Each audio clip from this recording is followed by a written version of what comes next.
Bonjour, bonsoir à tous. Cette vidéo était prévue depuis début mai, fin mai au pire.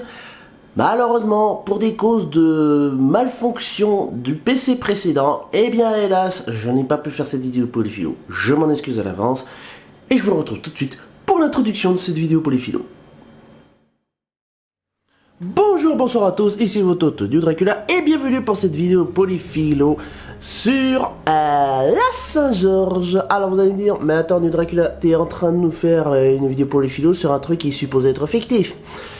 Eh bien, oui, effectivement, enfin, fictif, mais pas anodin comparé à notre réalité. Tout simplement parce que je vais vous relire ce que je vous ai lu durant la vidéo polyphilo indice, qui a été la moins appréciée de la chaîne d'ailleurs, et je comprends, j'étais complètement à contre-jour en fait, parce que je ne peux clairement pas me filmer la nuit. Savez-vous quel jour nous sommes? Je lui répondis que nous étions le 4 mai. Elle secoua la tête et en insistant, oui ça je le sais, mais savez-vous bien quel jour nous sommes? Quand je répondis que je ne comprenais pas son propos, elle reprit. Nous sommes la veille de la Saint-Georges. Vous ne savez donc pas que cette nuit, sous les 12 coups de minuit, toutes les forces maléfiques du monde se déchaînent sur la terre. Voilà, petite citation du livre Dracula de Bram Stoker. Et alors pourquoi? Eh bien tout simplement parce que, et c'est très important, eh bien...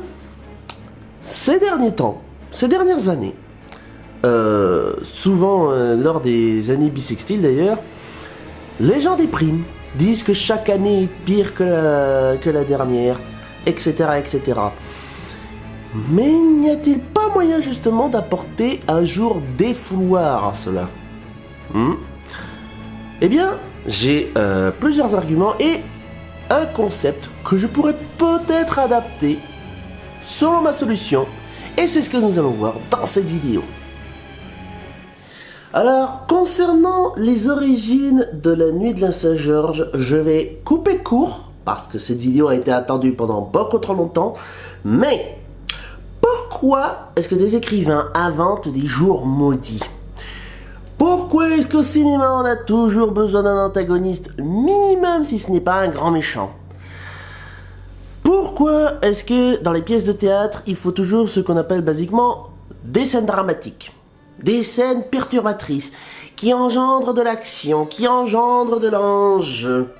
Pourquoi est-ce que quiconque fait quoi que ce soit, comme moi en train de faire cette vidéo par exemple?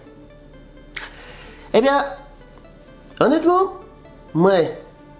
Pour les zoomers qui regardent, je peux faire directement référence à Alastor de l'épisode pilote d'Has-Been Hotel et dire pourquoi est-ce que quiconque fait quoi que ce soit? L'ennui pur et absolu. Et si vous croyez que ce n'est que sur internet qu'on nous dit ça, eh ben vous n'êtes pas prêts. Rien que par exemple avec les fourberies de Scapin. Ouais, j'ai un livre, j'ai un exemplaire et je peux vous citer par exemple la première scène de l'acte 3. Tout à fait. Si. Alors, que nous disait Scapin? À la question de Hyacinthe, je vais la faire court. Hélas, pourquoi faut-il que de justes inclinaisons se trouvent traversées? En gros, elle demande pourquoi est-ce que son amour trouve des obstacles? Pourquoi est-ce que rien ne peut bien se passer dans la vie? Et à cela, Scapin répond: vous vous moquez. Genre, tu plaisantes. La tranquillité en amour est un calme désagréable. Un bonheur tout uni nous devient ennuyeux. Il faut du haut et du bas dans la vie. Et les difficultés qui se mêlent aux choses révèlent les ardeurs et augmentent les plaisirs. En un mot commençant, l'homme ne peut pas, tout simplement, même s'il a tous les moyens du monde, même s'il a toutes les possibilités au niveau potentiel, intelligent, cognitif et tout pour avoir la paix, l'homme ne fera pas ça. Parce que l'homme est victime dans sa nature de quelque chose qui s'appelle particulièrement l'ennui. Ouais, l'ennui donc. Et c'est ça le problème, c'est qu'il faut des jours maléfiques qui sont maudits pour justement réveiller et dissiper l'ennui des plus superstitieux par exemple. Il faut faire des événements dans les villes pour distraire la populace. Parce que si on s'ennuie, eh ben, on commence à faire n'importe quoi. En fait, c'est simple. C'est simple, c'est très très simple. Si on est distrait, qu'on peut se divertir, on est heureux. Même si ce divertissement n'apporte absolument rien. Même si ce divertissement n'apporte absolument rien, il faut se divertir dans la vie. Et il y en a qui vont s'ennuyer tellement qu'ils vont commencer à, par exemple, je sais pas, casser tout ce qu'il y a chez eux, commencer à casser les vitres, etc. Juste parce qu'ils s'ennuient et qu'ils ont besoin de quelque chose pour les stimuler. Alors, le coup des plaisirs, j'en ai un peu parlé dans la vidéo pour les philos sur la luxure, mais l'ennui, c'est un mélange entre la paresse et le désir de luxure à l'extrême refoulé en fait. Ouais, tout à fait. Et devinez quoi? Eh bien nous en France, on s'est fait un plaisir justement de faire plein d'œuvres philosophiques sur l'ennui. De Jean de la Bruyère en passant par Voltaire, tout le monde y est passé. Non mais sérieusement, c'est terrible quoi. Basiquement, un être humain qui s'ennuie est un être humain ultra dangereux. Parce qu'il fera absolument tout pour se distraire en fait. Et c'est là qu'arrive justement cette fameuse nuit de la Saint-Georges du roman de Bram Stoker.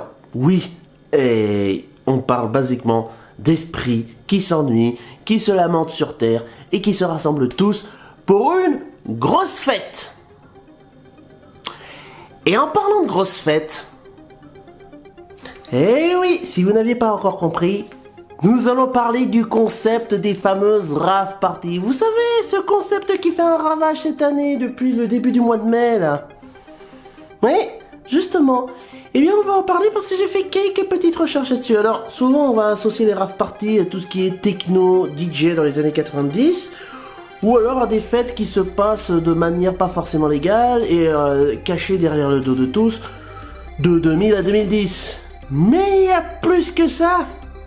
Le concept a commencé dès les années 60, ou au moins à la toute fin des années 50.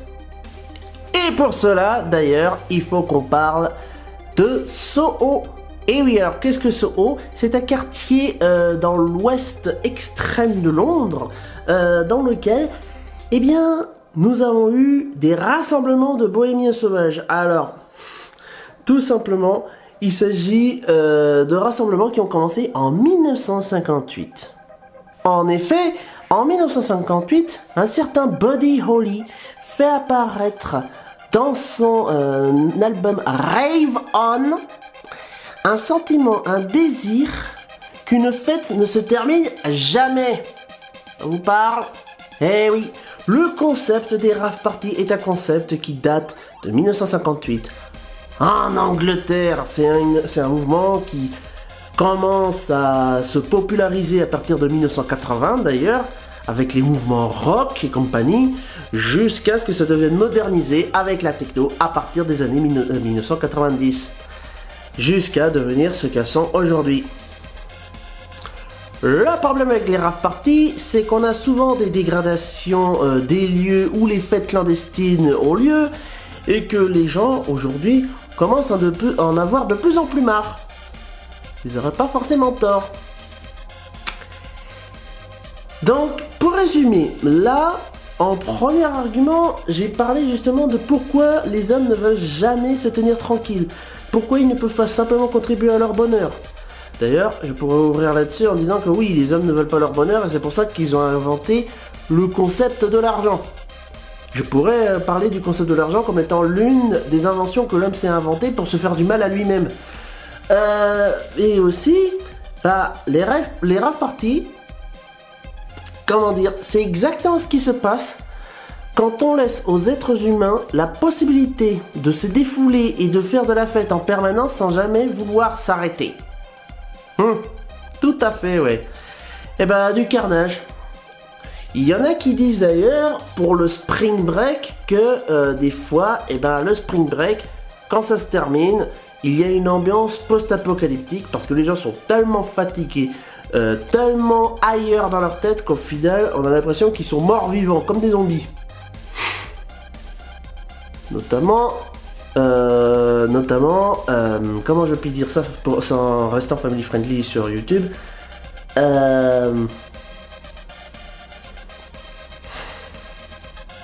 En mangeant beaucoup de gâteaux au sucre. Sucre. J'ai dit sucre. YouTube. J'ai dit sucre.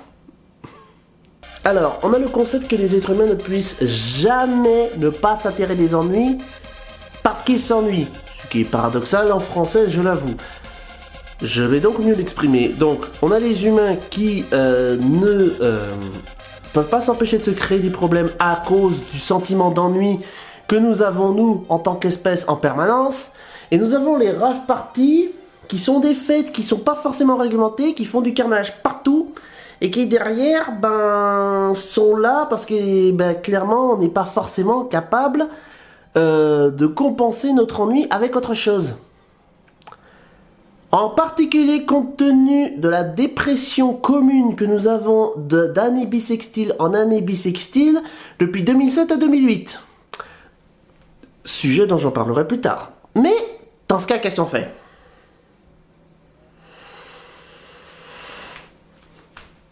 Pourquoi pas une rave party, certes, ou au moins une fête, mais costumée.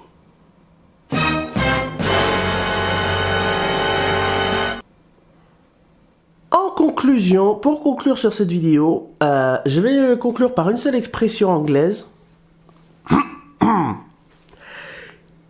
Hear me out. Écoutez-moi bien. S'il vous plaît, écoutez-moi. Je ne suis pas pour qu'on dégrade tout et n'importe quoi lorsqu'on fait la fête. Mais clairement, les gens ont besoin de se défouler, tout simplement parce qu'on n'arrive plus à être heureux dans la vie. Et qu'on s'emmerde. Je vais le dire clairement, on s'emmerde.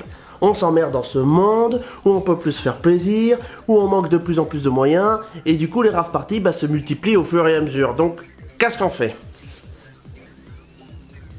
Eh bien, vu que de toute façon, la situation va se clairement détériorer, mais je propose, pour la nuit du 4 mai, à partir de minuit, entre le 4 et le 5 mai, de faire une rave party spéciale, la fameuse nuit de la Saint-Georges. Pas de force maléfique en cours, non, là, je parle d'une rave party costumée. Comme moi actuellement, une espèce de Geek Days, mais de l'extrême. Une Geek Days en rave party. Yep. Boisson, tout ce que vous voulez. En rave party, mais costumé. Entre minuit du 4 mai, qui mène au 5 mai, jusqu'à la levée du jour. Voilà ce que je propose. Voilà. Et alors, vous allez me dire, mais à quoi ça sert ? Eh bien parce que aujourd'hui, je suis désolé, mais quand on regarde au cinéma, il y a beaucoup de anti-héros qui deviennent en réalité les véritables héros de l'histoire. Il y a beaucoup trop de antagonistes, aka méchants de l'histoire, auxquels on donne toutes les excuses pour être compris en mode « Ah, c'est un méchant, mais en fait il était gentil, mais il avait des raisons de devenir méchant. » Ça, c'est quelque chose dont ils abusent au cinéma. Et derrière, eh bien, nous avons, pareil dans les jeux vidéo, les monstres qui deviennent de plus en plus craqués. Tiens, d'ailleurs c'est simple. En ce qui concerne Starbound, en ce qui me concerne, par exemple, il y en a beaucoup qui disent que jouer un être humain, c'est ennuyeux. Les gens préfèrent jouer des hommes-oiseaux, des hommes et femmes plantes, etc., etc. Et là, c'est là il faut se poser la question. Mais en fin de compte, si l'être humain est ennuyeux à ce point et que même dans les rave parties ça marche pas, alors pourquoi pas roleplayer en tant que monstre ? Hein ? Pourquoi pas roleplayer comme étant les fameuses forces maléfiques évoquées dans ce livre ? Juste cosplayer. Juste cosplayer. Et avec un petit peu de roleplay en mode géant. Et au cas où ça ne marche pas, ou au cas où il y en a qui le contesteraient, et au cas où ça marche pas, ou que ça devrait marcher. Ça devrait marcher. Et pour ceux qui n'y croient pas, les gens, il y a des vidéos en costume qui se passent très bien sur certains sites d'internet.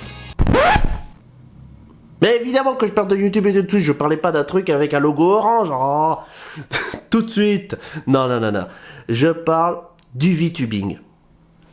Allez les VTubers, on se balance. Parce que oui, effectivement, vous aurez remarqué que la plupart des VTubers sont en général des monstres.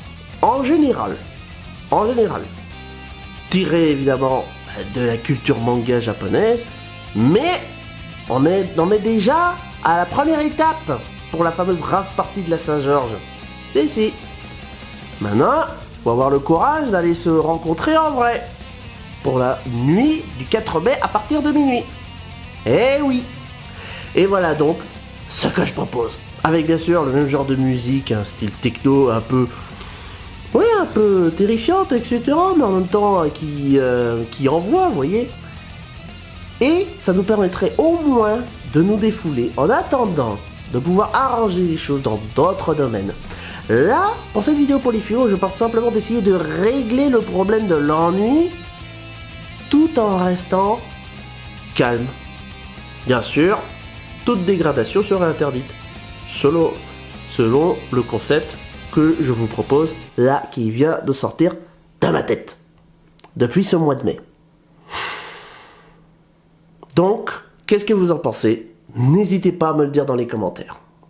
Et bien voilà, c'était tout pour cette vidéo Polyphilo. Je vous remercie à tous d'avoir regardé cette vidéo jusqu'au bout. N'hésitez donc pas à venir me voir sur les réseaux sociaux, entre Facebook, Twitter et Discord, ainsi que sur Patreon, pour soutenir TikTok, Twitch et YouTube. Je suis désolé que cette vidéo Polyphilo ne soit pas sortie au début du mois de mai.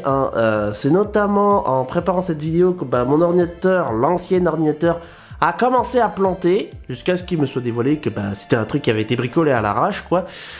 Mais du coup, ça y est, j'ai un nouveau PC gaming et il fonctionne du tonnerre en 1080p. Voilà. Donc, je suis désolé pour cette longue absence sur YouTube qui aura coûté cette vidéo Polyphilo mis au bon moment. Et il est possible que je fasse la même chose pour le mois de juillet, justement, histoire de pouvoir récupérer le planning que je m'étais mis en place et que je n'ai pas réussi à tenir à cause d'un problème informatique. En tout cas, je vous remercie à tous d'avoir regardé cette vidéo jusqu'au bout. N'hésitez pas non plus à aller me voir sur Twitch si vous voulez voir du gaming en ce qui concerne The New Dracula Show. Et en attendant, n'hésitez pas à vous abonner, à mettre un like si cette vidéo vous a plu, à partager si vous voulez partager cette vidéo avec vos amis pour qu'ils puissent commencer à me connaître. Et n'hésitez pas non plus à vous abonner et mettre un commentaire si vous avez quelque chose à dire par rapport à cette vidéo. Moi, ça me fait toujours plaisir d'essayer d'apporter des solutions face à des situations d'actualité, comme des situations qui datent de la préhistoire, admettons. Mais en attendant, eh bien, je vous dis à très bientôt sur la chaîne du Dracula. Allez, à la prochaine tout le monde.